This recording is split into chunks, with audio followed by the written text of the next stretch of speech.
This is Nightly Business Report with Tyler Matheson and Susie Garrett.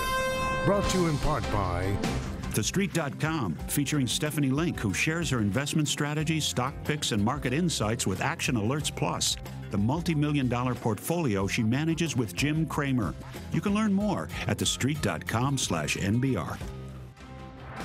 Taking sides, President Obama takes a firm stand on a controversial internet issue, and cable company shares fall sharply. New emails and new questions about when General Motors knew of those defective ignition switches. Dirty laundry detergent pods are big sellers for some very big consumer product companies, but do they pose a safety risk for children? All that and more tonight on Nightly Business Report for Monday, November 10th.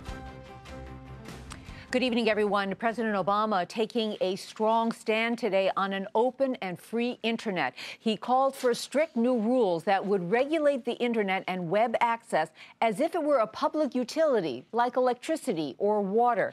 Specifically, the president is asking the Federal Communications Commission to reclassify web access to prevent cable and telephone companies from providing special access to some content providers.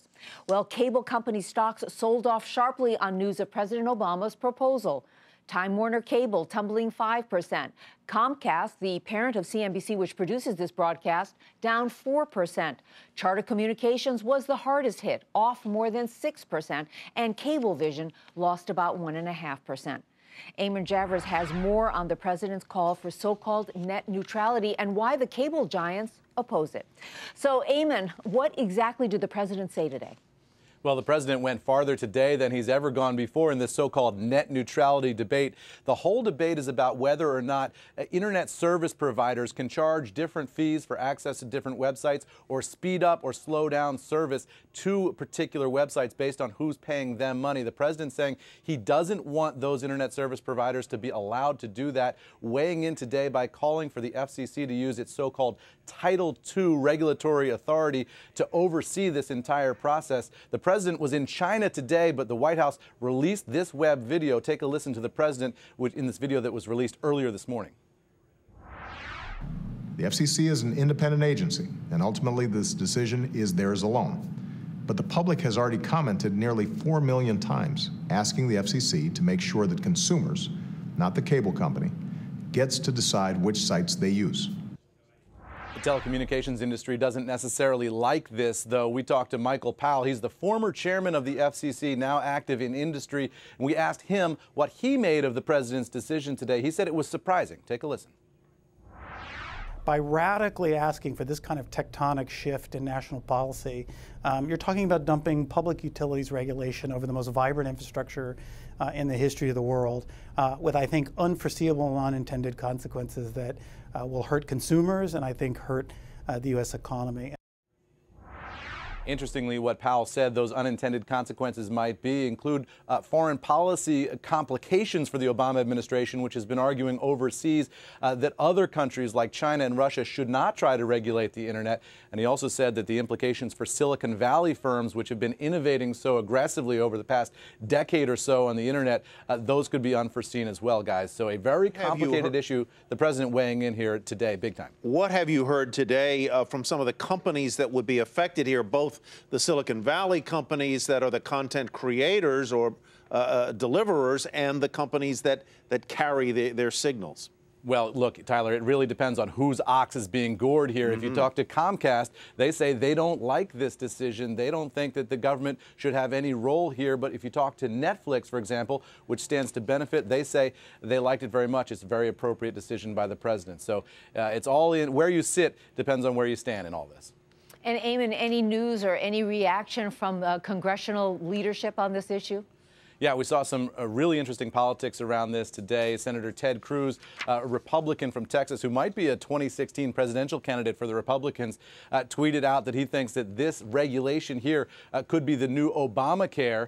And we saw John Boehner, the Republican Speaker of the House, come out and say that he doesn't think that federal bureaucrats should be in charge of regulating the internet at all.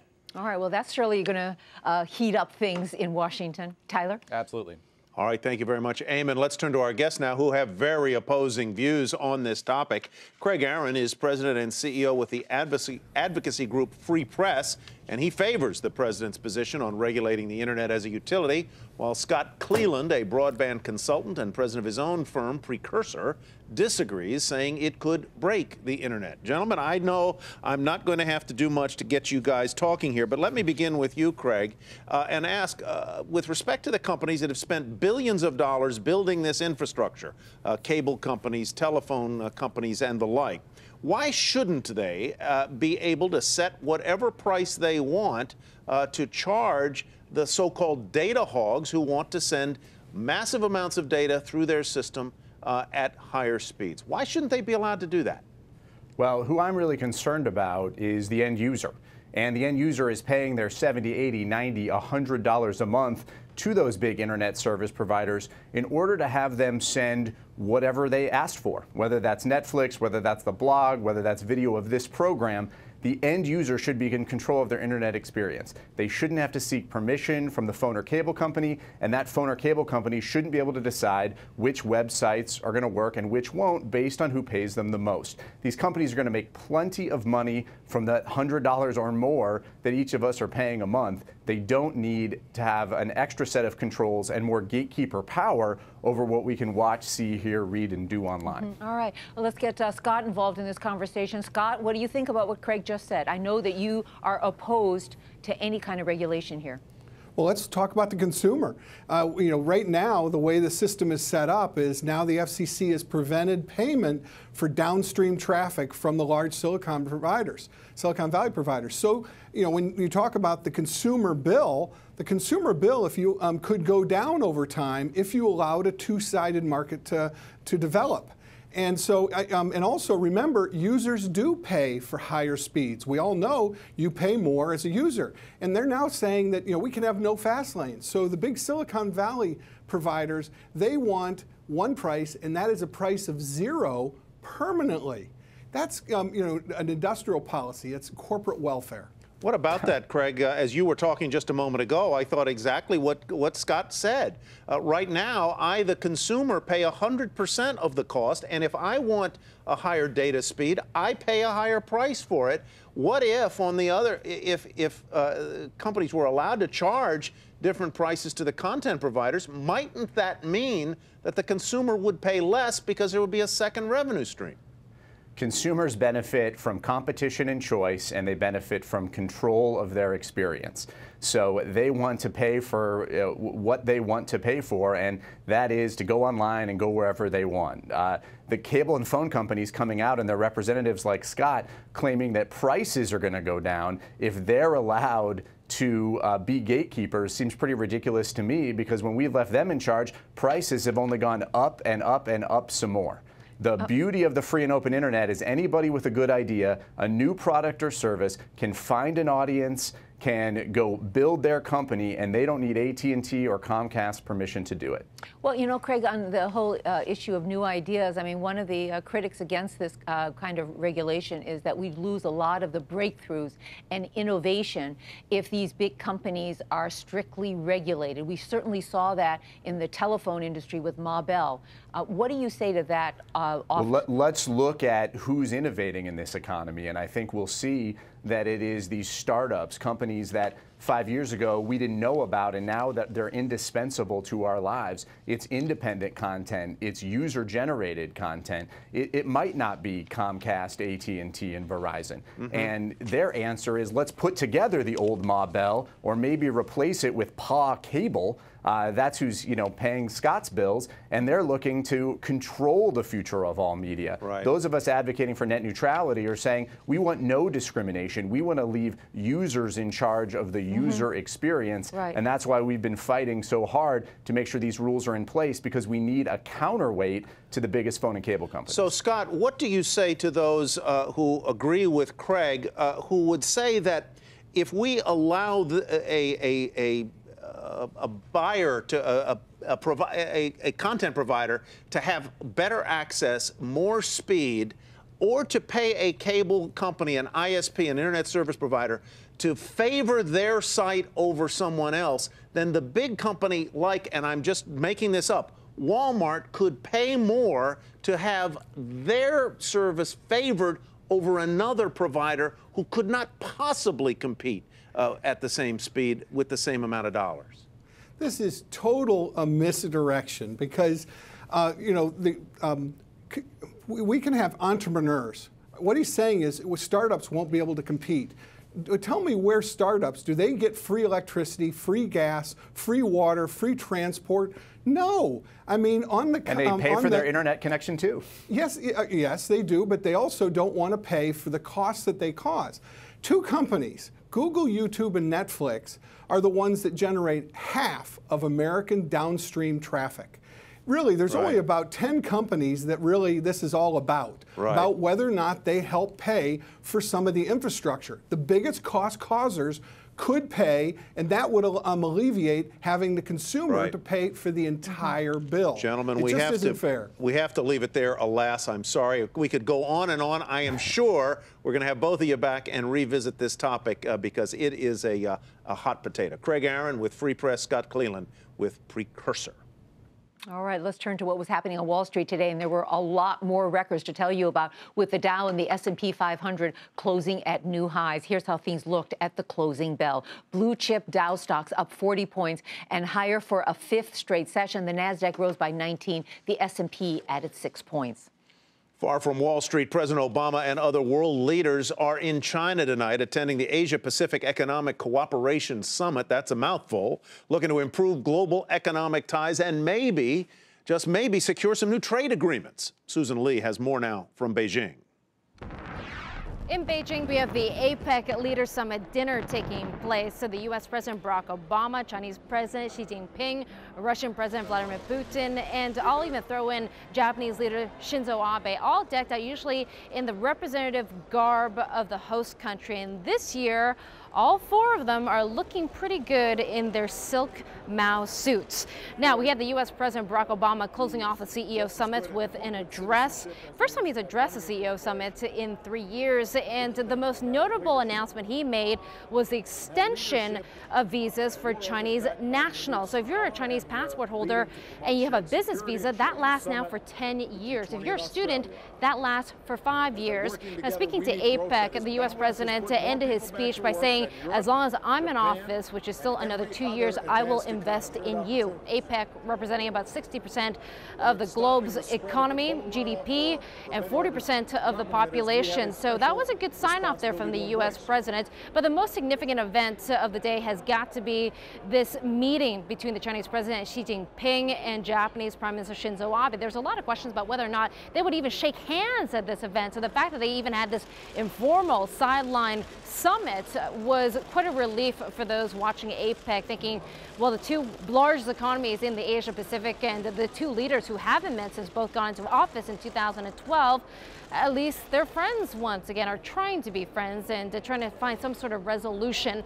Now, we did have the Russian President Vladimir Putin also in attendance, and given that China and Russia really show a united front here, we have that $400 billion gas deal, 10 years already signed, but then they might open an eastern front as well. So does that mean more gas supply and more energy supply coming from Russia? And does China, I guess, write the checks for some of this gas supply? So all in all, it's been a very busy day here at APEC, and we do still have the U.S. President's state visit continuing in Beijing. At APEC 2014, I'm Susan Lee. A real setback for President Obama's signature legislation, the Affordable Care Act. The government has slashed its forecast for the number of Americans expected to sign up for a health care plan by a staggering 30% next year. That means fewer than 10 million enrollees in 2015. That's much less than the 13 million previously expected. One day before the nation commemorates Veterans Day, a group of wounded vets and the families of soldiers killed in Iraq are suing 5 European banks.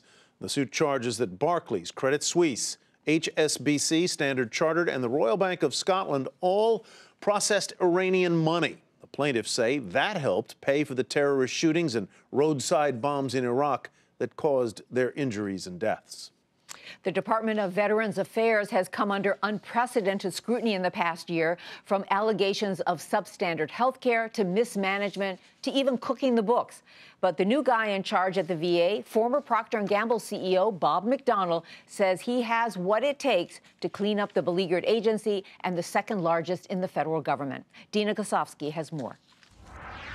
The VA, we have lots of customers. Not too many people are envious of the Secretary of the Department of Veterans Affairs, Bob McDonnell. Why? So it took you 1 year to get an appointment? Actually, a little over a year. Because the former Procter & Gamble CEO has to figure out how to tackle issues like this. But he says he views the problems as opportunities. VA can accomplish more things now than it could ever have accomplished before. He calls this the Road to Veterans Day plan, the biggest reorganization in the department's history. We've set our sights on 3 non-negotiable goals. First is to rebuild trust. Referring to those who use the VA as stakeholders and customers, McDonnell's private sector background comes through in more ways than one.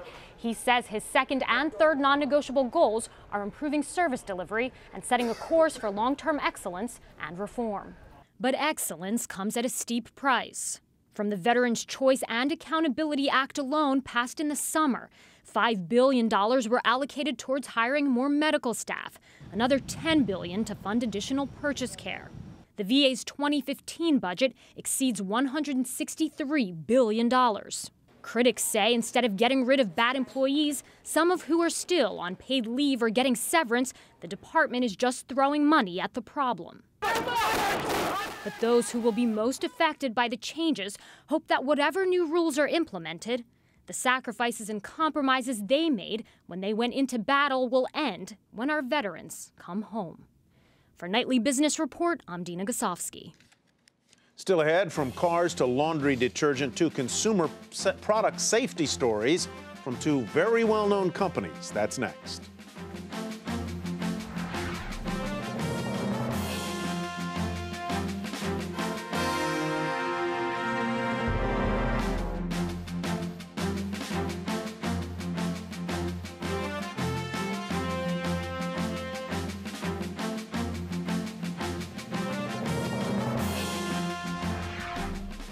Two disturbing reports tonight involving 2 well-known consumer product makers. First up, the Wall Street Journal says that General Motors ordered 500,000 replacement ignition switches to fix defective cars 2 months before alerting U.S. safety officials about the problem. Shares of the automaker down about 1.5% today. Phil LeBeau has the details. There are new questions tonight about whether or not General Motors knew it had defective ignition switches for several models and actually ordered replacement switches well ahead of when it announced a recall for almost 800,000 vehicles due to those switches, which have been linked with dozens of deaths. An email has come out between a GM executive and Delphi Automotive from December 19th of 2013. In that email, the GM executive says, "I would need to start seeing shipments ASAP. Please put together an aggressive plan and I can adjust the schedule accordingly." This email highlights the question of when GM knew about faulty ignition switches and actually started ordering replacement issues and then issued a recall. Remember, on December 17th, GM executives, senior executives, discussed the Chevy Cobalt and other models that may have faulty ignition switches, but at that time, GM did not issue a recall. In fact, the recall was not issued until February 7th of this year, when GM made an initial recall of 800,000 vehicles. General Motors, reacting to this email coming to light, says these emails are further confirmation that our system needed reform, and we have done so. So far, General Motors has fixed 1.29 million vehicles with defective ignition switches. Another 1.07 million still need to be repaired. And in fact, General Motors has not heard from about 700,000 owners of vehicles that need to have new switches put in. They are now issuing gift cards or an offer for a gift card for those people to bring their vehicle in to have the ignition switches replaced. Phil LeBeau, Nightly Business Report, Chicago. The other story involves a popular and convenient laundry product that's become a serious and all too common threat to small children. Sarah Eisen has that story. The market for single-dose packets of laundry detergent exploded since the launch of Tide Pods 2 years ago. But the packaging makes this soap look like candy to younger children, according to a study published today in the journal Pediatrics. The study found more than 17,000 kids under age 6 had ingested a portion of the concentrated detergent inside those packets in 2012 and 2013. More than 4% of those children were hospitalized, and one death has been linked to the product. Sales of single-dose laundry detergent totaled almost $780 million in the past year. Procter & Gamble, which makes the Tide Pods, has more than 75% of the pod market share. Other players are Henkel, which makes Purex, and Sun Products, which makes the All brand. Along with the increased sales came an alarming jump in the number of calls to poison control centers referencing the product, from 137 in March 2012 to more than 1,000 in April 2013. A statement from the American Cleaning Institute points out changes to the packaging of these products. In some cases, child safety lids have been added. Clear plastic changed to opaque, and warning labels have improved. Over the years, children have sampled laundry detergent with no incident. But today's report suggests it's that highly concentrated detergent used specifically in the pods, as well as the materials used to encapsulate the soap, that poses new dangers. For Nightly Business Report, I'm Sarah Eisen. Dean Foods zooms on a smaller than expected loss, and that is where we begin tonight's market focus. The dairy company's top and bottom line results were better than forecast. The company also said price increases and cost cutting going to help it churn out a profit in the current period. Shares surged higher by almost 14% to $16.40. Sotheby's saw its shares rise too after announcing it narrowed its third quarter loss. The auction house benefited from lower costs and a tax benefit that offset a decline in revenue. Shares there up 5% to $41.45. McDonald's served up better than expected sales results. The fast food giant saw its same-store sales fall globally and in all of its individual regions. That's not such good news. What is that the drops were far smaller than Wall Street predicted. Still, shares were up a penny to $95.11. GoPro slumped on news that it'll sell $800 million worth of its stock in a secondary offering. The wearable camera maker's sale comes ahead of its post-IPO share lockup, which expires next month. Shares fell by more than $3 to $75.75. Toll Brothers saw its revenue surge in October, up almost 30%. The home builder says that sales were lifted by strong demand in its West Coast division. The company won't officially announce earnings until December, but investors cheered the results anyway. Shares rose 2% to $32.95. And State Street is being investigated by the Department of Justice and the Securities and Exchange Commission. The subpoenas seek information about the firm's efforts to solicit business from its public retirement plans. Still, shares rose slightly to $78.12. Still ahead, Dendreon's downfall. The company pioneered a drug many considered the next big thing in cancer research. And today, it's filing for bankruptcy.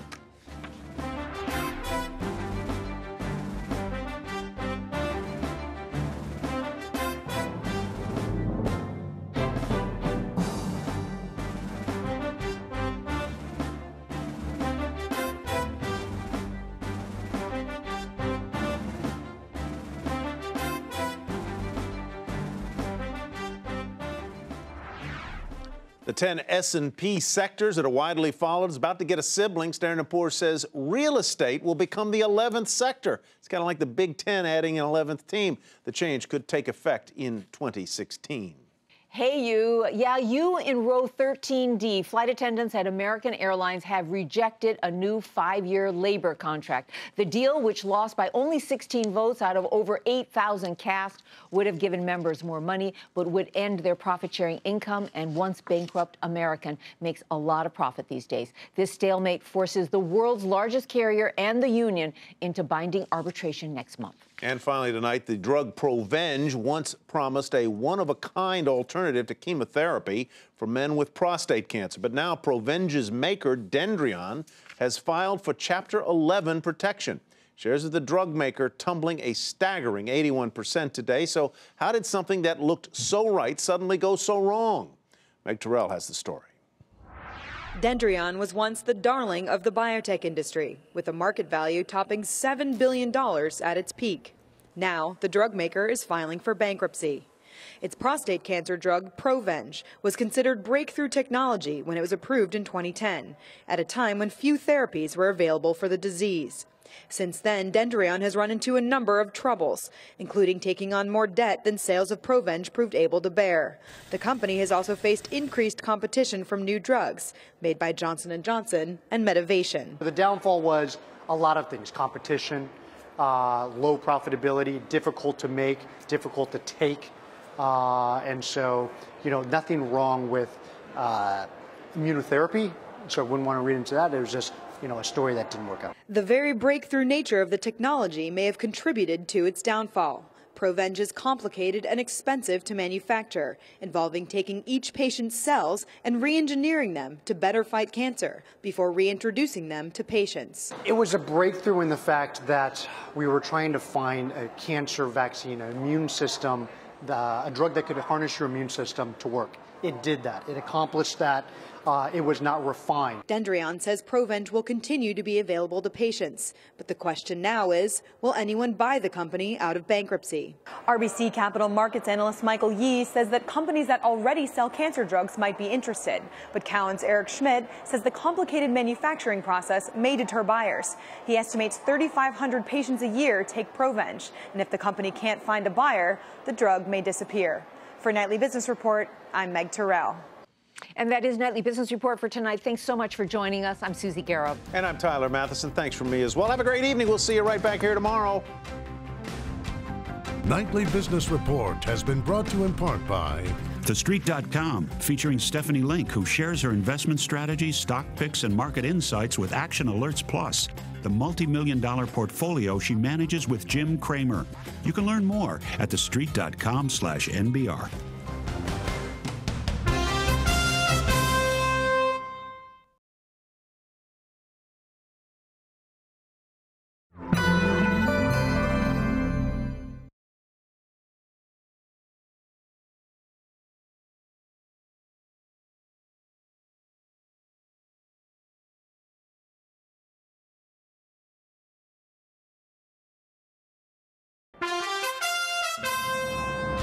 I'm Susie Garrow with a Nightly Business Report news brief. Cable company stocks sold off sharply today after President Obama called for strict new rules that would regulate the internet as if it were a public utility. On Wall Street, modest gains in stocks were enough to send the Dow and the S&P to new records. The blue chip Dow stocks rose 40 points, the Nasdaq was up by 19, and the S&P added 6 points. A setback for Obamacare. The government is slashing its forecast for enrollees in federal health insurance plans next year by 30%. GM ordered 500,000 replacement ignition switches for defective cars 2 months before alerting U.S. safety officials. And Dendreon, the maker of a promising prostate cancer drug, Provenge, is filing for bankruptcy. Be sure to tune in to Nightly Business Report right here on your public television station.